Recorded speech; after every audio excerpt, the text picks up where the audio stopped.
Hello and welcome to WIA's Virtual Data Gallery, the finale of the 2020 Data Viz competition.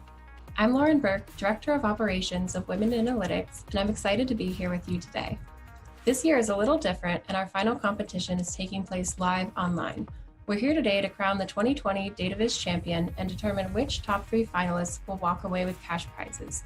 This event is hosted by Women in Analytics with support from our friends at Tableau. You can join the conversation throughout the event by sharing your thoughts on social media with our official event hashtag WIA Data Viz Champ.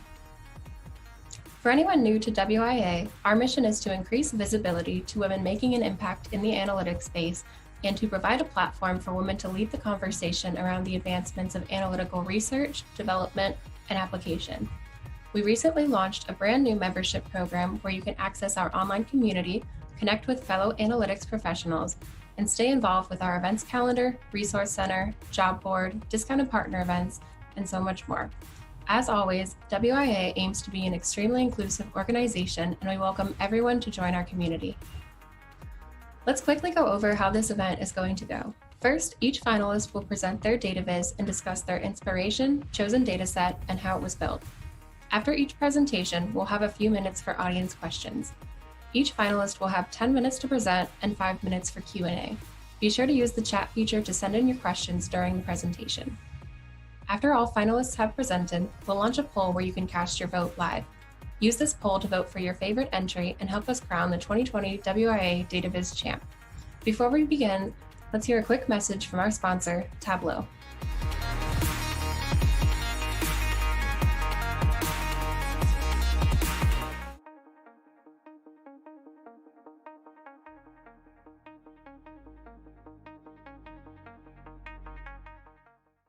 Hi everyone, thank you for joining today's 2020 Women in Analytics Data Visualization Competition.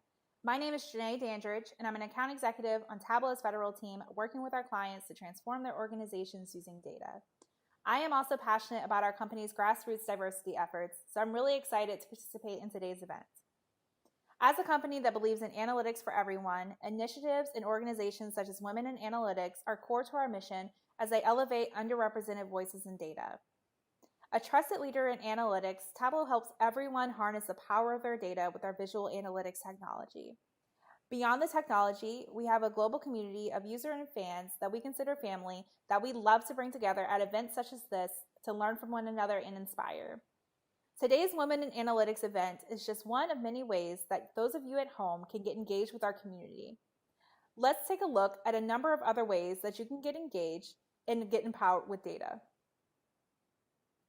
When you visit our website, you not only learn about our technology, you'll also learn about what makes us really unique, and that's our community and the resources that come with it. I remember 5 years ago when I was about to interview for my job at Tableau, they told me I had to do a demo, and I was intimidated as I was not considering myself a data person at the time. But I watched a few video tutorials, some getting started instructions, and of course some webinars, and I was well on my way. So if you're a newbie or you're pursuing Tableau professionally or just out of personal interest, this is a great place to get started and ramped up quickly. I also mentioned our community, and here are a few ways you can get engaged. Here you'll see our Tableau forums, and this is where you can pose nearly any question about a problem you're facing in Tableau. 9 times out of 10, the question may have already been answered. If not, someone will sometimes get back to you within minutes, and they'll even include a workbook that shows the solution on how they solve the problem in Tableau. We also have a number of Tableau user groups, or TUGs as we call them, and these are groups based on different areas of interest. So if you work in financial services, there's a financial services TUG, healthcare, there's a TUG for that, or if you're a newbie, there's a TUG for that as well. And I have to mention our events. Typically, we would love to be together in person just as much as we would love to be there in person today. But given the current times, we've completely reimagined our events to be entirely virtual experiences. Just last week, we got over 100,000 data fans together for our 2020 Tableau conference. And this is where they connected, talked best practices, learned tips and tricks, saw our product roadmap. And there was so much energy, even though it was virtual. You would have almost thought it was the real thing. we have this amazing Viz gallery, and this is where you can see all of the visualizations that have been created by our Tableau community. This is updated frequently with new visualizations that cover various topics. This is a good way to see the art of the possible in Tableau and how creative people can get in the product. You can even download a dashboard, reverse engineer it, and see someone's work and apply it to your own data. One of my favorite visualizations comes from our Data plus Music series, and this is a visualization from Sean from Temple University. And he created a visualization that goes over Prince's music career and all of his top hits. And it's a beautiful visualization. I love how he kept purple throughout the dashboard to represent Purple Rain. But it shows the art of the possible and how creative people can get using all these different chart types in a single visualization to tell a story. Last but not least, for those of you at home who are just getting started on your data journey, we just launched our Data Literacy for All program. This is a free Tableau e-learning program with over 5 hours of virtual self-paced training to help you build fundamental data skills to help you along your journey. So definitely check it out if you're just getting started. Again, it's free and open to anyone and everyone anywhere. As you can see, there are a number of resources out there available to anyone, no matter where you are on your data journey, be it you're a student just getting started or getting close to a Tableau Jedi. With these resources, we believe that everyone can become a data person. We are so excited to be partnering with Women in Analytics on this event.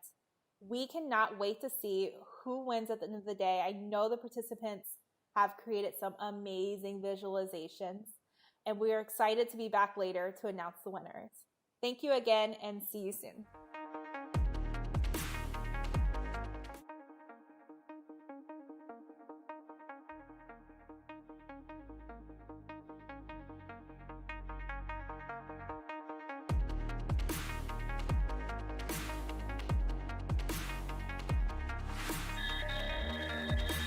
Our first finalist is Marieke Potts, a senior digital analyst at Grand Vision. Marieke always aims to combine data analytics with the field of user experience design to create insightful and clear dashboards that people love to use. She developed her entry while working as a data intelligence consultant for Orange Valley. Her Data Viz explains the impact of ITP, or Intelligent Tracking Prevention, on data in Google Analytics. It's made for online marketers who had trouble understanding the subject because of the technical and theoretical aspects behind it. Please welcome Marieke. Hi everyone, my name is Marieke and I am from the Netherlands. And first of all, I would like to thank you for having me here. It's quite an honor to be among the top 5 of this competition and to be able to share one of my dashboards with all of you. So I believe I have 10 minutes to tell you more about this dashboard, which is about the impact of ITP on your data in Google Analytics. And it's a dashboard that I made while I was working for a digital agency in the Netherlands. It's called Orange Valley. So that is what this logo on top of the dashboard means, basically. So what I want to do in this 10 minutes is tell you, a little bit about what ITP is, just for a little bit of context. I want to tell you more about the design choices that I made, how the dashboard works, and I would like to show you some of the online reactions that I got from this dashboard. So let me start with what ITP actually is. And ITP, it stands for Intelligent Tracking Prevention, and it is something that Apple introduced almost a year ago now, I think a little more than a year ago. And it's in their internet browser called Safari. Probably some of you use it, some of you don't. And when Apple released that was around, you can see that in the dashboard, it was around March 2019. It changed something in the way people with these browsers can be tracked online. So that then had an impact on everyone working in online marketing and online advertising, because it changed something in how you can recognize visitors as a returning or a new visitor. And there were at that point many articles that you could read about it, about ITP, but most of them were very theoretical and very technical as well. So what I wanted to do was create a tool or a dashboard to explain what ITP really means for people working in marketing, online marketing. And so let me tell you a little bit more about the dashboard itself and the design choices that I made. So I'm just going to make myself a little bit smaller so you can see more of the dashboard instead of me. And well, one of the first design choices that I made was that I wanted it to be kind of like a story that you would go through. So that is why well, it starts with a question. Of course, what does ITP actually mean for your data in Google Analytics? Well, I hope people viewing this dashboard have that question. And then and as I said, ITP is for people with Safari as a browser. So then I would go on and pose, well, kind of the next question: how many of your visitors actually use that browser? So then with the data, you can get an answer about that question. And then if you would go on, that would be the next question. That would be part of the story. So, okay, now you know how many visitors use Safari as a browser, but what then changed among these users? And this is actually not a visualization with data, but it's more like an infographic. And then I would go on and pose, well, the next question. So what then exactly is the impact of ITP? Now you know what it means, so you can view what it really means in your data. And that is also here and here. So by posing, well, by starting here, like the first step of the subject, how many people actually use the browser, to getting an idea of what it actually means for your marketing channels. So that was one of my first choices that I made. Well, making it easy to understand and going through the subject like really step by step. Another choice that I made is that I wanted it to feel, well, basically like an article. So you have data, of course. So here you have a graph. Then here are some graphs.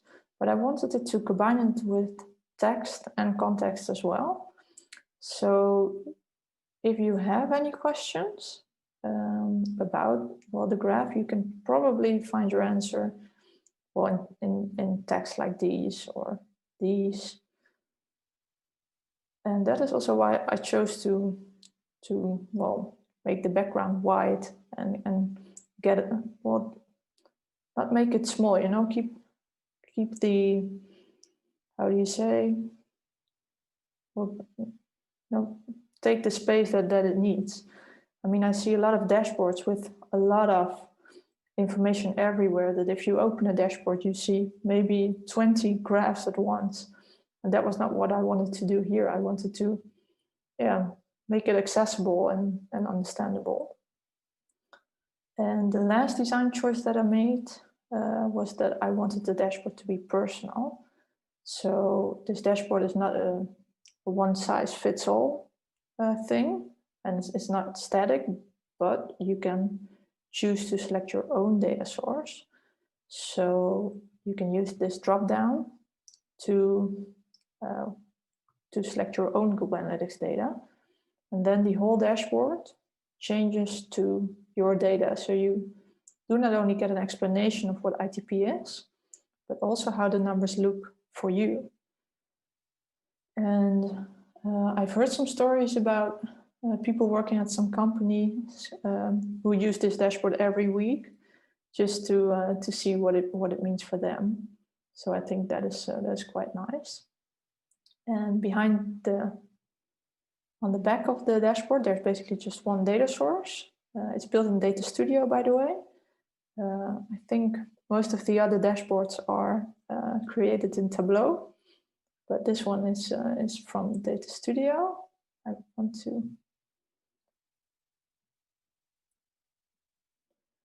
show, and also, well, many of the graphs are created by blending data. So it has a few blended data views in which I can, blend the data between normal users and users with ITP as a browser. And of course, it has Google Analytics as a data source, but then you can choose your own Google Analytics data source. And then well, like I said, my goal was to explain the subject, but of course I didn't want to add that much information in the dashboard. So if people wanted to know more about it, I added this button on top of the dashboard where people could go to an article that I wrote, which explains the dashboard even more. So if you might be interested if you are working in online marketing and are interested in what ITP means for your data in Google Analytics, well, I would, you can ask me the question, of course, but you can also read this article. And I launched this dashboard around, well, a little bit more than a year ago. And what I think, are there any users in the dashboard right now? Let me see. Well, no, unfortunately not. But the dashboard is still being used by around 20 people every day.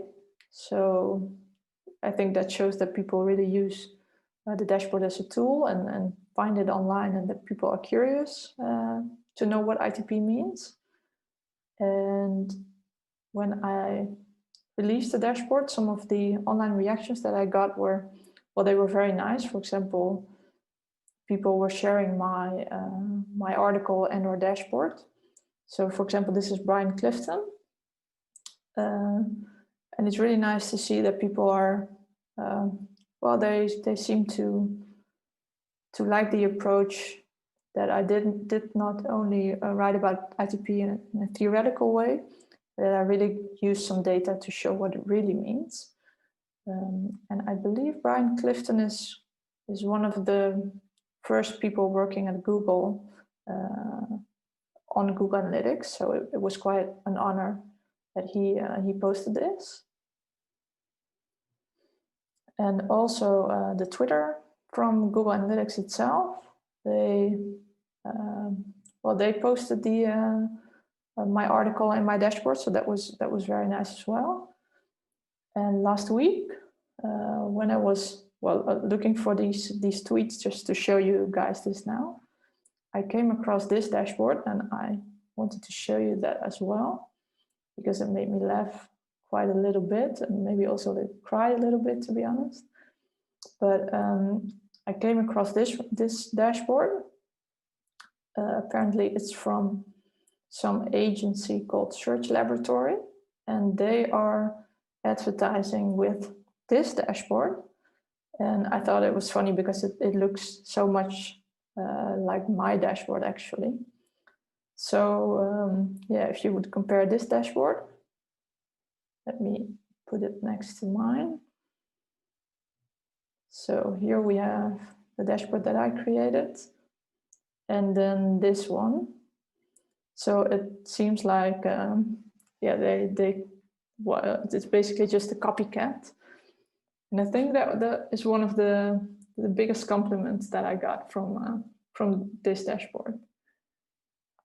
So I hope it's still within 10 minutes. Thank you for listening to this presentation. yeah, if there's any questions, let me know. Thank you.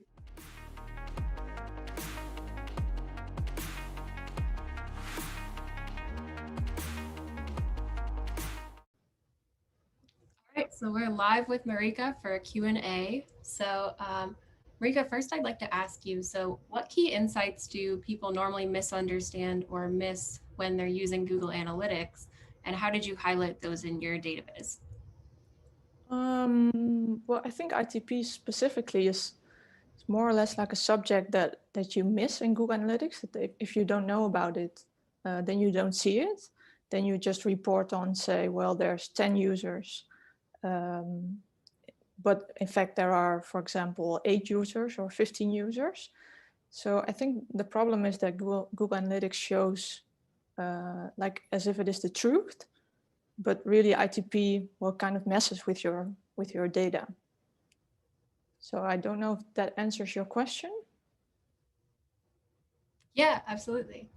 All right, we have a question from Tanya. So how does your dashboard connect to the data?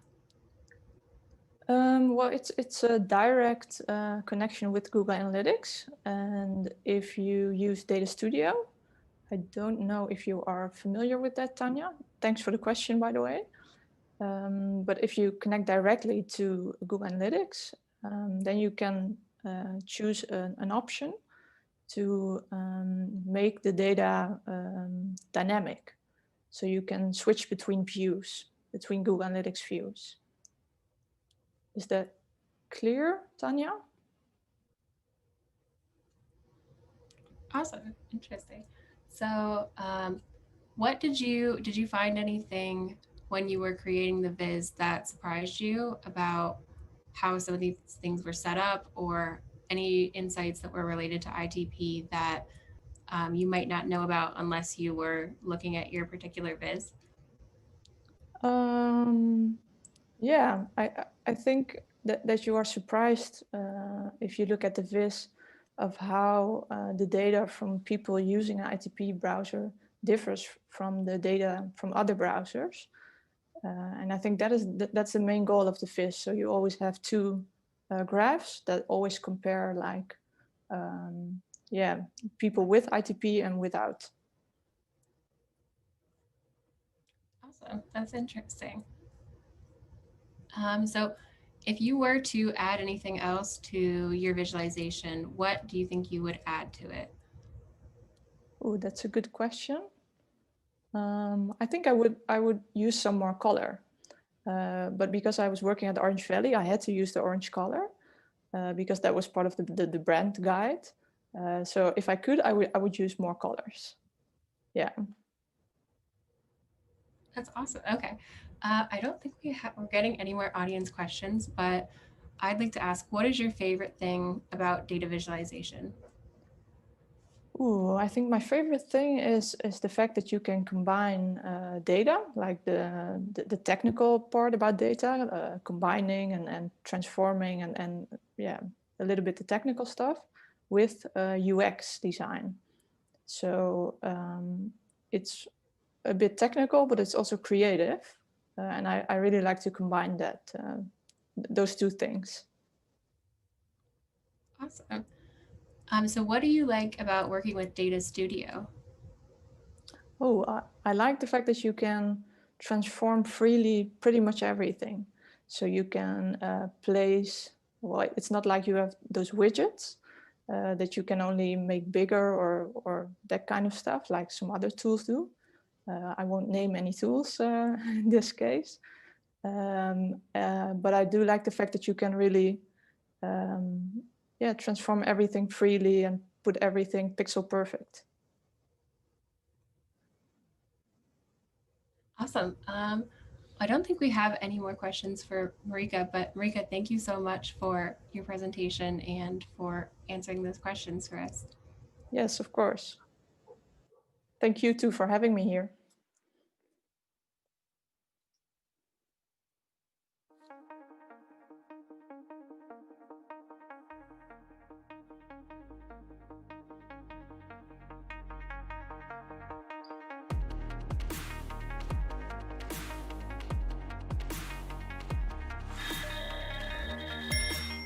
Our next finalist is Meera Umasankar, who works at one of the leading international retail banks in Singapore as the Assistant Vice President in Data Democratization.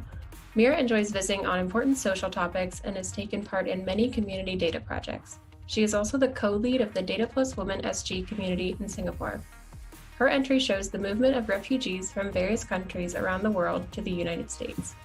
Please welcome Meera. Hello, everyone. This is Meera Umasankar. My entry for this year's Women in Analytics Data Viz competition is in search of a new home in America. So basically, this viz focuses on the refugee migration to the US.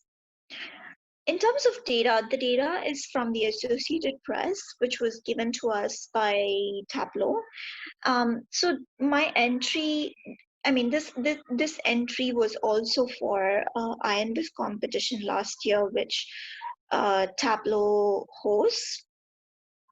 So in terms of giving just a quick background on data, so as I mentioned earlier, this viz or the data focuses more on the refugee migration to the US, and also it answers, how the trends have been when compared to 2009 versus 2018, why there has been a drastic change in the trends, and what are the states or the cities in the US where most of the refugees enter, and to which religion do these refugees belong to. So to just go deep dive into the viz, now why US is basically, US has been one of the top leaders in terms of accepting refugees, and they also have the refugee resettlement program. However, due to recent changes in these in this program, especially due to Trump's administration, US has fell behind Canada in 2018. Now the bar chart here kind of shows like how the trend was in 2009 versus 2018.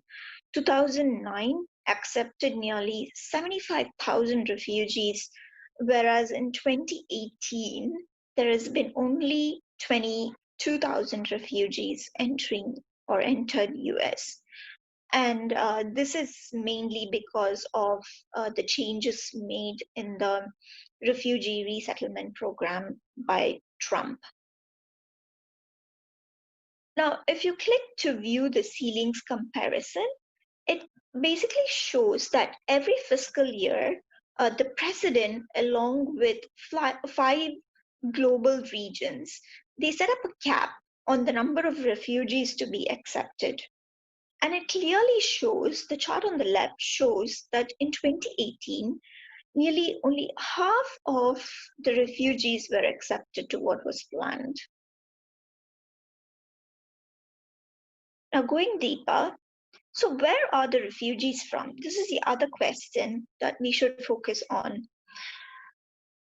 Now on the right-hand side, we see that the top 10 countries alone contribute to 90% of the refugees, and Burma and Iraq being the top 2. Even in terms of the trend, the heat map here highlights the trends from each of the countries. So even in terms of the trends, it shows that since 2016, there has definitely been a drastic decrease in all of these countries. Now the map on the left, it shows the bubble, the size of the bubble shows the number of refugees from each of the countries.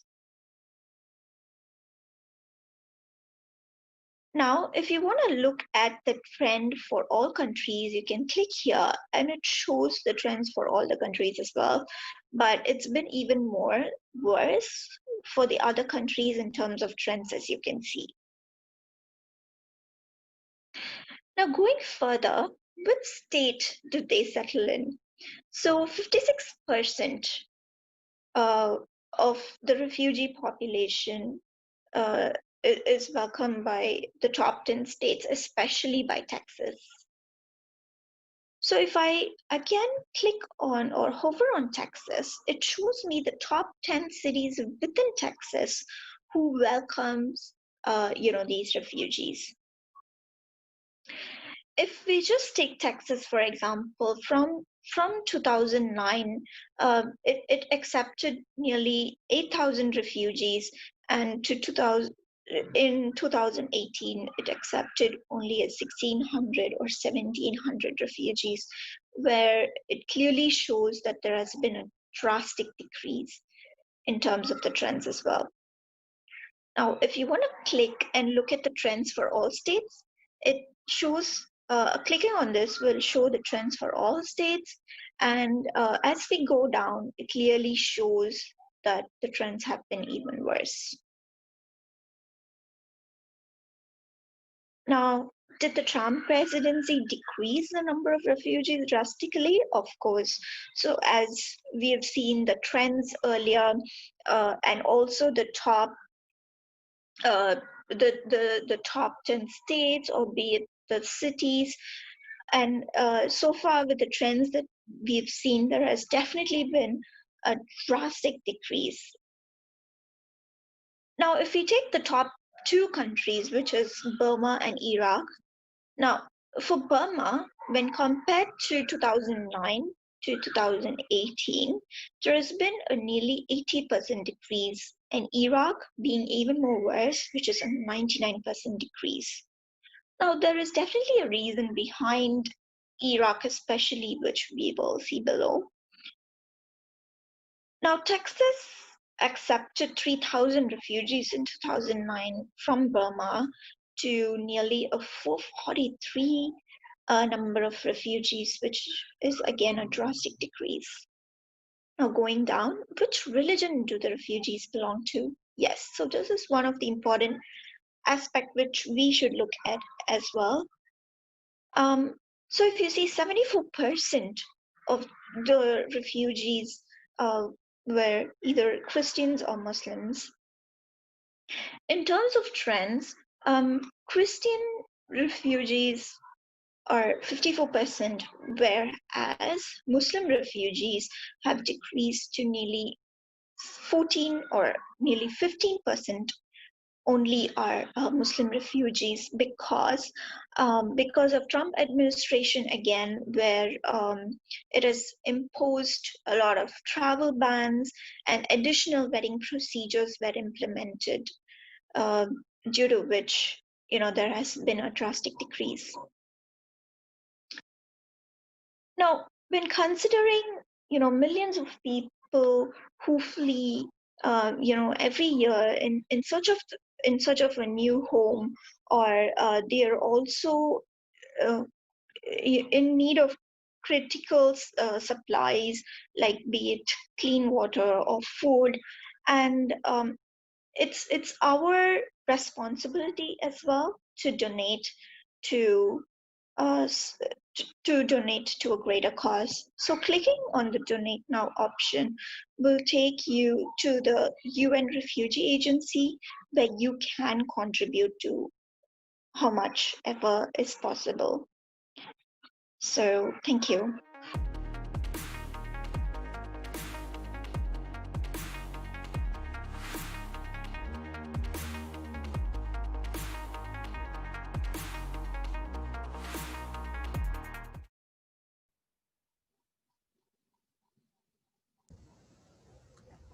All right, we're live with Meera, and we're going to ask her some questions about her data visualization. So first of all, Meera, what inspired you to create this data visualization? Yeah, so firstly, this was for a data viz competition that Tableau hosts every year called IMViz. So the data was given by Tableau itself, and it was kind of an important topic to visualize, which is on refugee migration.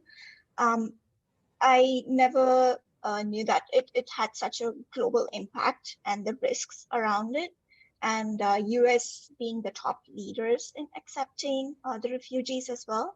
So while I built the Viz, it was really informative to myself personally as well, to understand what's going on and how people are suffering, and millions of people migrate every year, which I never knew as well. So yeah, there was a lot of learning. Yeah, I thought it was really interesting, the different state breakdown that you showed. That was, I didn't know really what to expect going into it, but I feel like I learned something that I didn't know about that before. So how did you, when you were building this, how did you approach the design of this visualization? What questions were you asking yourself? Yeah, so when I looked at the data, I wanted to tell people, how it's impacting globally, and this data set specifically coming from US. So I kind of wanted to understand how the trends have been, and because of Trump administration, there has been a lot of changes to the refugee policies that they have.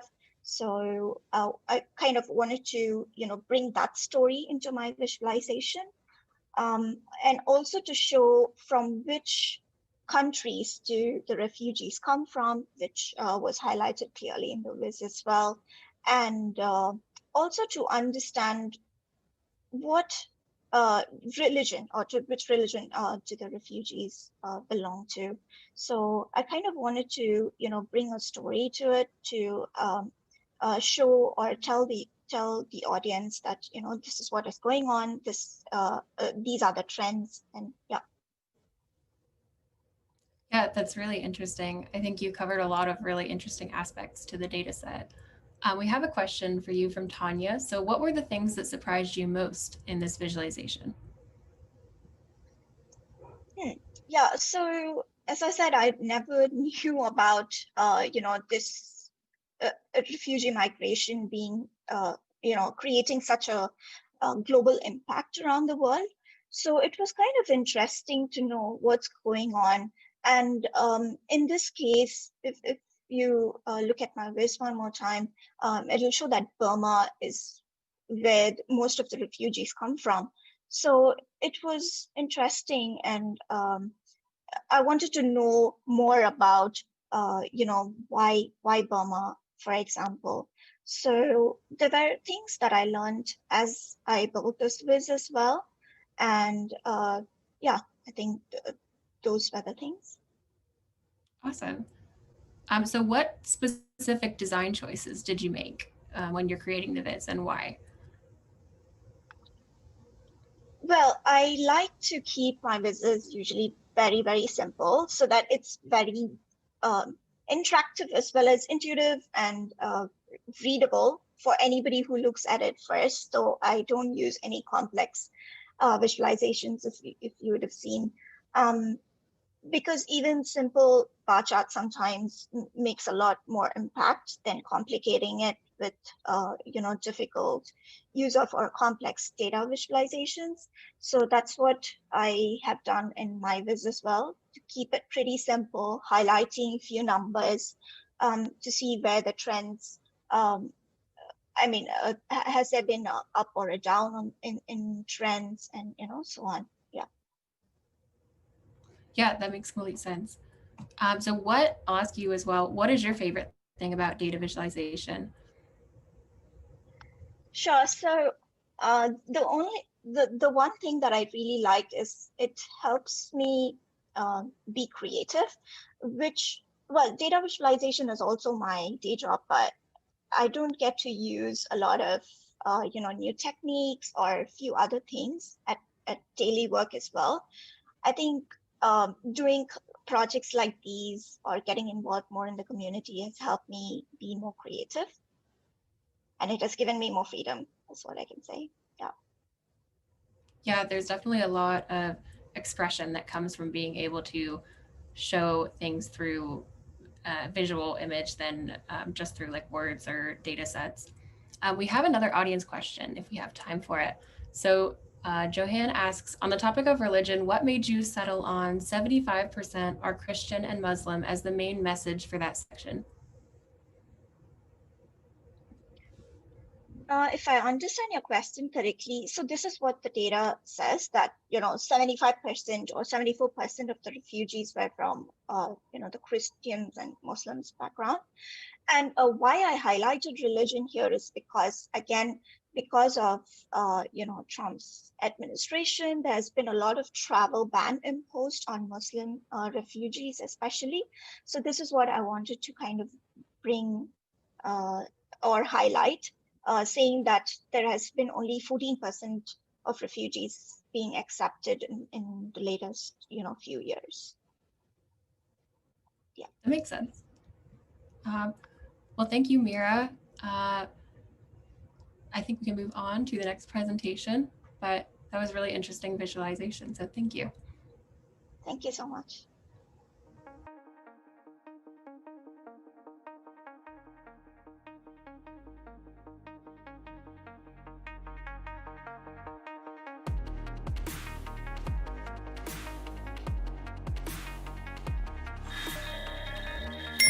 Our next finalist is Kinsey Scott. Kinsey is an analytics manager for the Singapore-based beauty distributor Luxasia, where she has helped to develop a data culture and brought data to the forefront of business decision-making.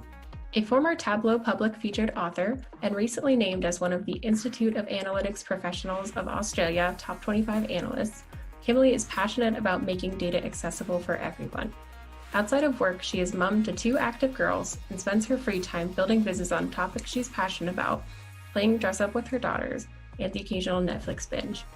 Her entry looks at refugee resettlement in Australia and how it compares to the rest of the world. Please welcome Kinsey. Hello everyone, I'm really honoured today to be able to talk about my viz. My viz is called Coming to Australia. So I've used UNHCR data on refugee resettlement over the last decade, and I've also injected some of my family's own personal data and experiences into this viz as well. So in making this viz, I was interested to see what refugee settlement in Australia looked like. This is a country that I've called home for the past 30 years. So in telling this story, I wanted to bring to light the global refugee crisis and to share the struggles that refugees face even after they've been resettled. So as we can see, the number of people displaced worldwide each year is staggering. But the reality is the percentage of those who are given refugee status and then subsequently resettled to be able to start a new life free from violence is actually quite minuscule. And what I didn't realise or that people fleeing from their home countries, they're often fleeing to nearby countries, and more often than not, these are to refugee camps. And although this solution is temporary, these refugees are often living in these refugee camps for years and years before they're granted refugee status and resettled in another country. So that's exactly what my family experienced before they came to Australia. So at the end of 2018, there were over 25.9 million refugees worldwide, but less than 0.4% of the total refugee population had been resettled in another country. And the majority of these refugees, they're fleeing war, they're fleeing violence, they're fleeing conflict, they're fleeing persecution. So when we look at Australia in the last decade, we welcomed 11% of all refugees globally, and that's ranked 3rd in terms of refugee resettlement, and that's only behind America and Canada. 41% of refugees resettling in Australia, they're from countries like Iraq, Myanmar and Afghanistan, and these are the refugees that are fleeing from war and violence. So for instance, we can see here in Afghanistan, that represents the largest protracted refugee population in Asia and the 2nd largest in the world. So Afghanis have been fleeing their home country for over 40 years now due to war. Now this is where we come to my story. So more often than not, as analysts, we see data and we tend to forget that the data it's numbers, real stories. My parents migrated to Australia in the 1980s, fleeing from the Khmer Rouge regime in Cambodia. After living in a refugee camp for many years on the Thai-Cambodian border, we were 5 of the 13,000 Khmer refugees who were resettled in Australia after the downfall of the Khmer Rouge. So drawing on this experience, I wanted to bring to light some of the challenges refugees face when they flee their home country. Now, these challenges, my family face them, as well as millions of other refugees. So we have things like, employment. Finding work is especially hard when you don't speak the language. Your English proficiency is very low. And also when you lack skills, you've been living years and years in a refugee camp or in a labour camp, you lack those skills that, the society needs. Things like the language barrier. It's quite hard for older refugees to learn learn a new language. So this often acts as a barrier for those refugees, being involved with it in the community.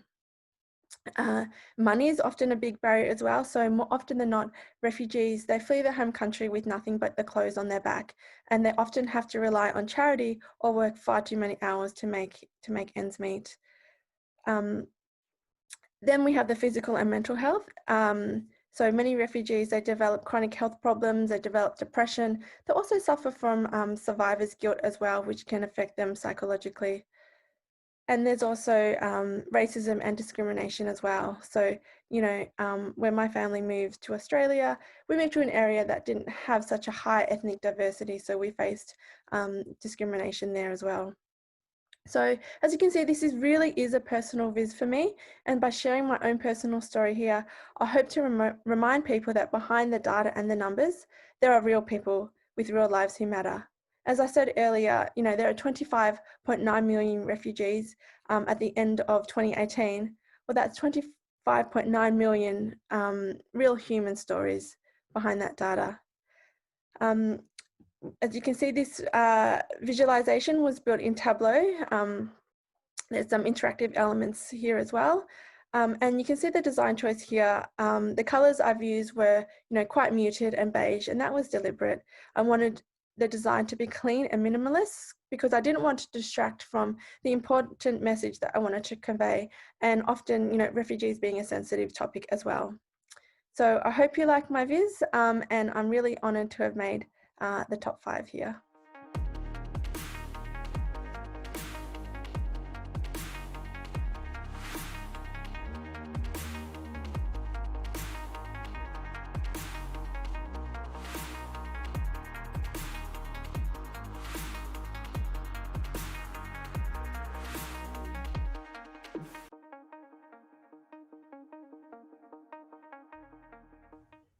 All right, we're live with Kimley for a Q&A. So Kimley, what data set did you use for this? Where did you get the data that you used in your visualization? So the data I used in this visualization is the UNHCR data. Just from their website, it tracks all of the migration and resettlement data from country to country. So I just found it on their website. Awesome. So how did you approach your design of this visualization? Like, what questions were you asking yourself? What did you want to highlight? So I had so many unfinished graphs and layout options when I was working through this, because I really wanted to kind of do justice to the topic. I really wanted to tell my story really well, and like Meera, I wanted to kind of shy away from the complicated kind of graphs that people don't really understand. So I wanted to keep it simple. I wanted to kind of make it flow kind of like a story. So I just wanted to keep it simple and try to tell the story that I wanted to tell with the data and with the design choices as well. Makes sense. It's a really important topic to cover as well. So what key insights do you want people to take away from your viz? I wanted to highlight excuse me, the refugee crisis, and the fact that there are so many people, millions of people in the world that are displaced from their home country, and that those people, there's such a small amount of them actually get resettled. But then that's one part of the solution. But once they're resettled, they still have struggles, they still have challenges, them being moved away from their country, from their families, from the lives that they know to a new country, and, how that kind of impacts them, and, what they go through when they, go through that process. So I just wanted to bring to light that, that there's lots of people that go through that, that process and have those specific struggles. And, if we look at the numbers, 7 million worldwide, that's 7 million people. They're real people with real stories to tell. Yeah, that makes sense. It's hard to see when you're looking at aggregated data too. It's hard to remember that every individual point is a person. Yeah. And, I wanted to highlight that, like, these are numbers, but that they are people as well. That makes sense. Yeah, completely agree on that one. We have a question. What was the most challenging part of creating this visualization? The most challenging, I think for me, because it's so personal, and there was so much that I wanted to put in there, and so many kind of, stories that I wanted to put in there, but obviously I only have so much room to work with, and I didn't want to, overwhelm the viewer. So just trying to, decide what goes in and what goes out, I think was quite challenging for me. Yeah, that completely makes sense. So someone else asks, what was the hardest design choice for you? They said they imagine it would be hard to balance your own story in that, in addition to the overall numbers of people coming to Australia. So it was quite hard. Like I said, there was so much I wanted to put in there that, I didn't want it to be too overwhelming. But I think in terms of, making sure that I've selected the right graphs to show and to tell the story, and to make sure that it flows, in a logical manner. And then being able to inject my story in there so that it kind of fits the theme and fits the message that I was trying to convey. That makes sense. So one last question. What is your favorite thing about data visualization? I think for me, it's being able to tell a story. So taking raw numbers, raw data, and putting it into a format that tells a story that can take the viewer through certain elements, maybe even teach them something, as well as possibly evoking some emotion. So being able to make that connection, using my visualization to make that connection, to get the viewer to kind of think and learn something. Yeah. Great. Well, thank you very much, Kimberly. Thank you for your presentation and for showing us that viz. It really was awesome to see. Thanks, Karen.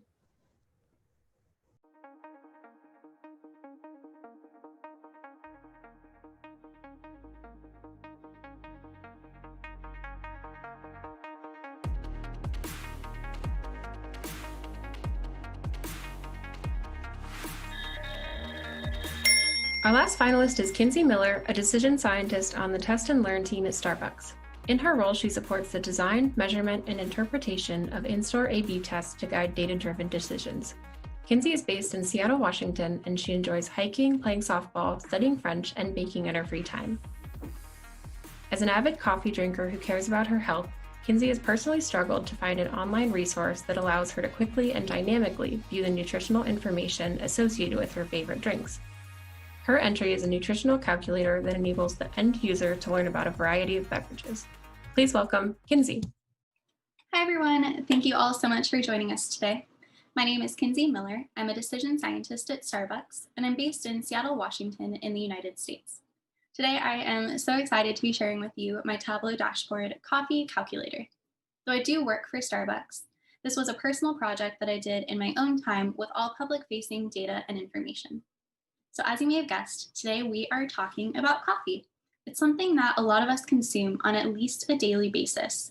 So over the course of a week, a month, a year, a lifetime, that's a lot of coffee that we're putting into our systems. And understanding the nutritional implications of our go-to order is important. but it can be challenging to get a good side-by-side comparison of the caffeine and nutritional content of all of our favorite orders. Understandably, coffee shops can't display the nutritional information for every single variant of their offerings. Typically, they show some high-level information, usually just calories, for their standard recipes. So for instance, you could easily find the number of calories in a 2% milk latte. But if you subbed out the 2% milk for almond milk, how would the nutritional profile change? How much sugar is in your order? How much fat? How much caffeine? And the short answer is that I couldn't find a single resource that would answer all of these questions. So I set out to develop this one-stop coffee shop. My goal was to create a dashboard that would educate the user about the main contributors to a coffee beverage's nutritional and caffeine contents, and really empower her to find a beverage that would nutritionally fit her lifestyle using those learnings. So without further ado, let's jump on over to the dashboard. The dashboard is comprised of 3 different sections. The first 2 educate the user about how different milk selections and beverage selections influence the final nutritional and caffeine makeup of the order. The third section allows the user to input a custom beverage and explore its nutritional components and details. The first section here, Milk Matters, is all about understanding how different milks influence the nutritional information of a 16-ounce latte, which I use as a reference point here because it's such a popular order and will be familiar to most consumers. So let's talk about the findings here. I think most surprising to many people is how dramatically low almond milk is in sugar compared to the rest of the milk options. On the opposite end, the sugar content in non-fat milk is really shocking, especially considering the health halo that surrounds a term like non-fat. So perhaps contrary to popular belief, what we learn here is that non-fat milk might not actually be the healthiest choice, depending on your personal nutrition needs. We can also look at calorie and fat content here too, and we see that almond milk has the lowest calorie content, while unsurprisingly, non-fat milk has the lowest fat content, while whole milk has the highest fat content. Next, we'll get into caffeine content and understanding the difference between dark and blonde roasts and espresso and brewed coffee. This part of the viz uses data to myth bust some common misconceptions around caffeine content. This is a barbell chart with the dark markers showing dark roast and the light markers showing blonde for a variety of beverages. As the chart illustrates, blonde roast coffees contain more caffeine than their dark roasted counterparts. We think of dark roasted coffee and its deep flavor profile, and I think some people probably assume this means dark roast coffees contain more caffeine. But the caffeine content actually has to do with how long the coffee bean is roasted. And the longer the bean is roasted, the more caffeine burns off. Blonde beans are roasted for a shorter duration, meaning they retain more caffeine. Hence, beverages made with blonde roasts are more caffeinated than those made with dark. As we go from top to bottom in this chart, we see that brewed coffee beverages, ounce per ounce, outpace espresso beverages, including milk and water, in terms of caffeine content. So what we see is that a 16-ounce brewed coffee will contain more caffeine than any of these 16-ounce espresso beverages. And there's variation within espresso beverages when it comes to caffeine content. So, for instance, mochas contain the same number of espresso shots as lattes of the same size, but the mocha sauce itself contains caffeine, so the overall caffeine content for a mocha is a bit higher than for the same sized latte. So now we get into my favorite part of the viz, where the user, now armed with an understanding of nutrition and caffeine profiles, can place her order. With changes to the orders, each viz component here will update. So let's give it a try.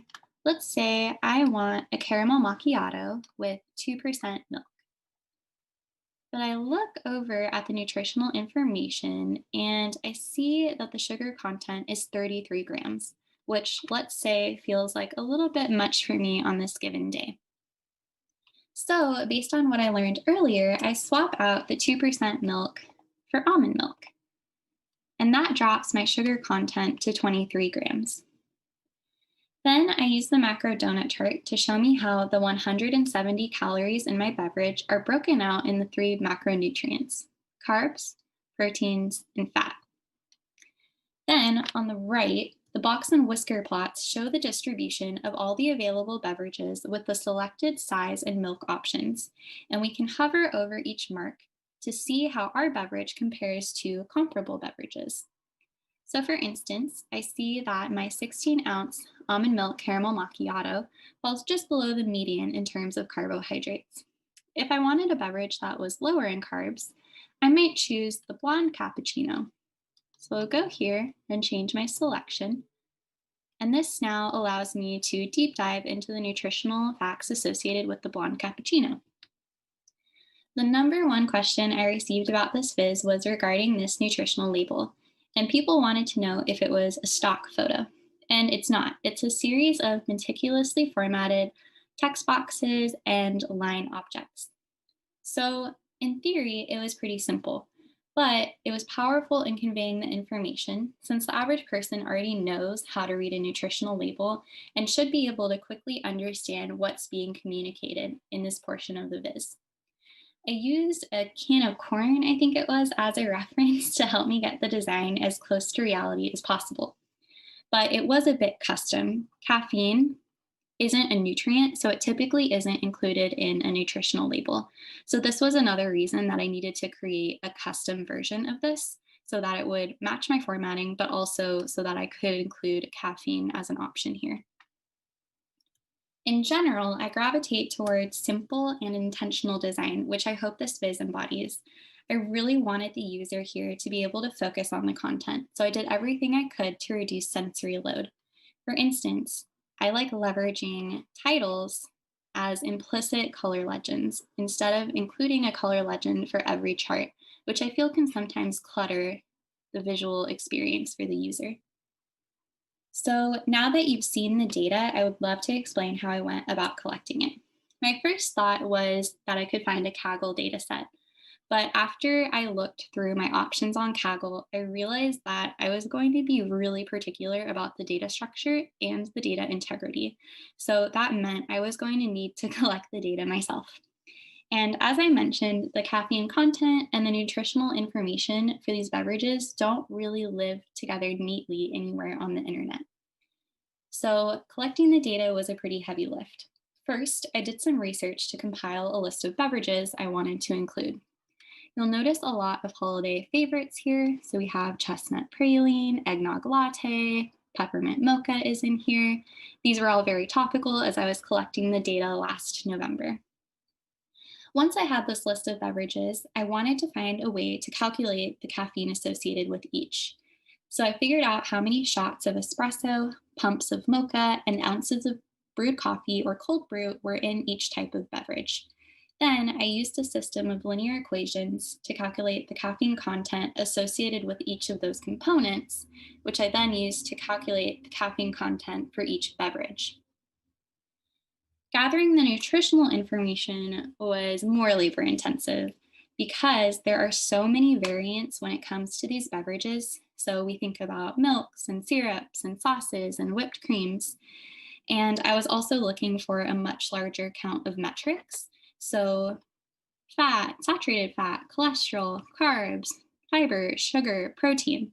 All that to say, I couldn't solve for all of these unknowns with all of the variants the way that I could with the caffeine. So my first attempt to collect this data was using a web scraper in Python, but I found that the source I wanted to use, which was fastfoodnutrition.org, blocked web scrapers. So I resorted to the old-fashioned manual copying and pasting of each beverage. But I found shortcuts and automated where I could when I was finding trends across the nutritional breakouts for different beverages. I appreciate you all taking the time today to learn about this project, and I hope you'll go place your favorite order in the coffee calculator. Thanks a latte.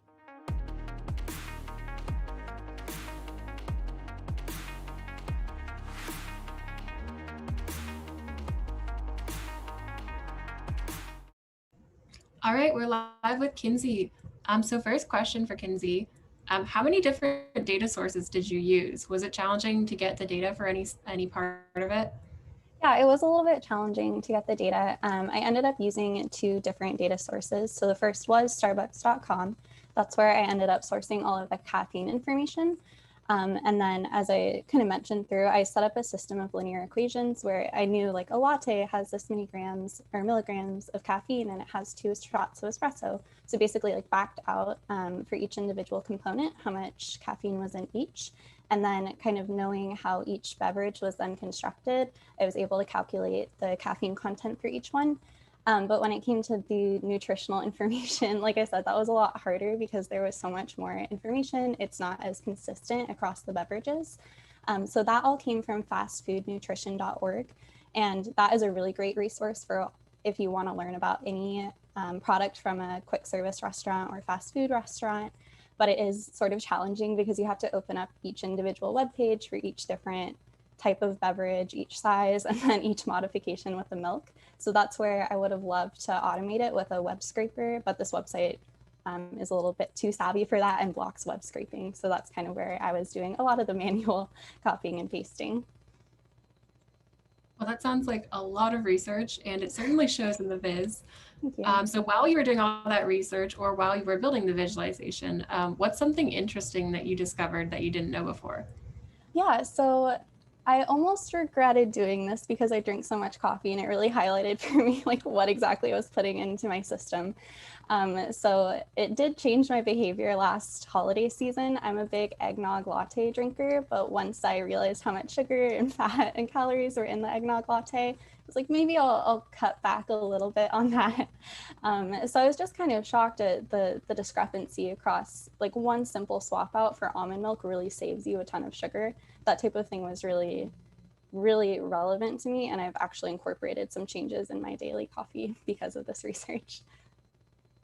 That's super interesting. It looks like you brought in a lot of different variants from like seasonality and stuff. So that's really cool to see all the different like discrepancies within there. So who is your ideal audience for this Viz? I think anyone who drinks coffee. Really the way that the Viz is laid out is just to kind of go through and give you some background information. Here are the different milk options that are typically available. Here are some popular beverage choices, and kind of going through and saying like, here's kind of what's associated with each one. And then once you understand that, you can see how your order matches up and what you could do to optimize it. So for me, it was kind of like the storytelling throughout. And I really hope that anyone could use this because these are products that you can get at a lot of different local places or places like Starbucks. So we got one question. Did you do research on any products that weren't Starbucks related, or did you mostly get your research and your information from Starbucks based products? Yeah, to be consistent, I just did Starbucks based. I am curious to see if we were to look at another competitor, maybe like Dunkin' Donuts, to see how their nutritional information matches up. But kind of, as I said, it had been a lot of upfront work to get the data that I did have. So this might maybe a future iteration could look at other providers, but for now, just based on Starbucks, all public facing information. That makes sense. It seems like there's a lot of data in there already, so I think it's okay on data for now. All right, so did you make any specific design choices when you were setting it up? Were there any things that you wanted to include or didn't include for a reason? Yeah, so when I originally envisioned this, what I would have loved to do is kind of let the user build a beverage from the ground up. So originally I had this kind of grandiose plan where let's understand the sugar and the calories with every single different syrup and every single sauce and allow the user to kind of combine that. But as I was going through this process, I was like, that's a lot of information and it's going to be challenging to get all of these different unknown factors. So I thought that it might end up making more sense to do the completed beverages because that is actually how most people are more familiar with them anyway.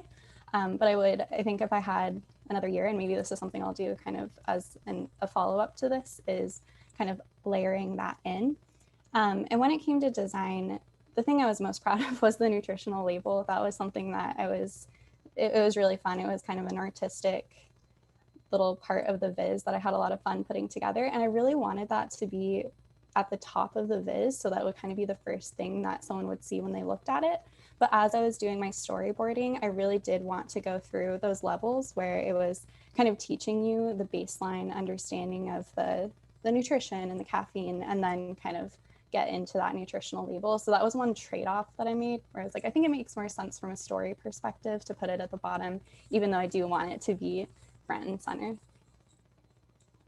That makes sense. And yeah, I love the label. It's really cool.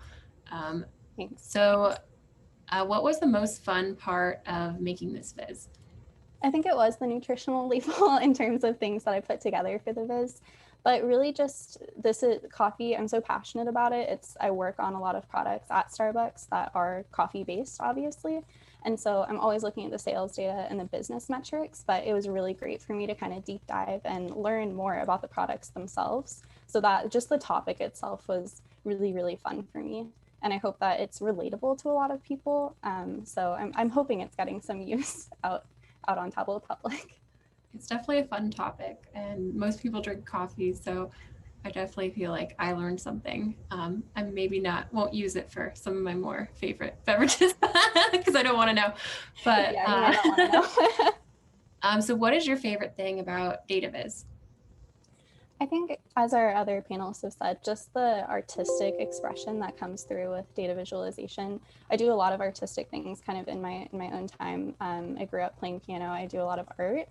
And in my day job, it kind of felt like for a long time it was very STEM oriented and not a ton of expression.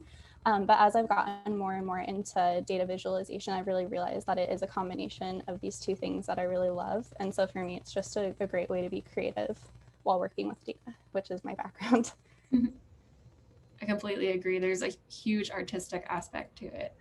So last question for you. What is your favorite coffee beverage?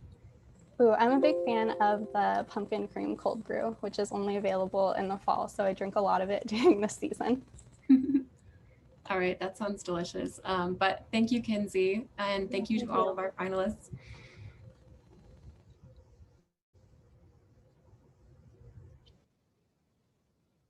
All right, so now you've seen all the presentations from our 4 finalists, so please use the poll to vote for your favorite viz.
Well, hello, everyone. Thank you again for joining today's data visualization competition. It was some really great competition, some beautiful visualizations, and now it's time to announce the winners.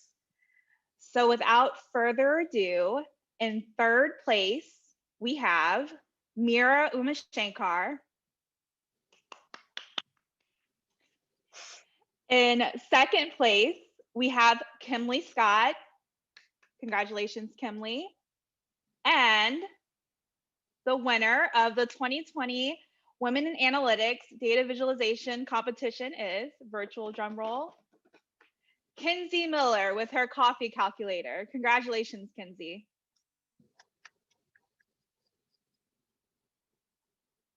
Any words from you, Kinsey, in celebration of your victory today?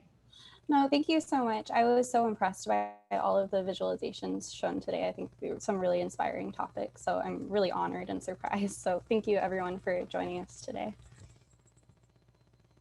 Thank you, Kinsey, and thank you everyone for participating. We are all really inspired by your work and glad to have you part of our data visualization community.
Thank you everyone for attending. I would like to just give another big round of applause to all of our finalists and thank them again for joining us and showing us their awesome visualizations. We can tell a lot of work went into all of those. And then another thank you as well to our sponsor Tableau for their support of this event and for data visualization as a whole. Finally, thank you to our audience for attending. And if you would like to learn more about Women in Analytics, you can visit us at womeninalytics.com, or you can visit us on social at WIA Community. Thank you again. Have a great rest of your night.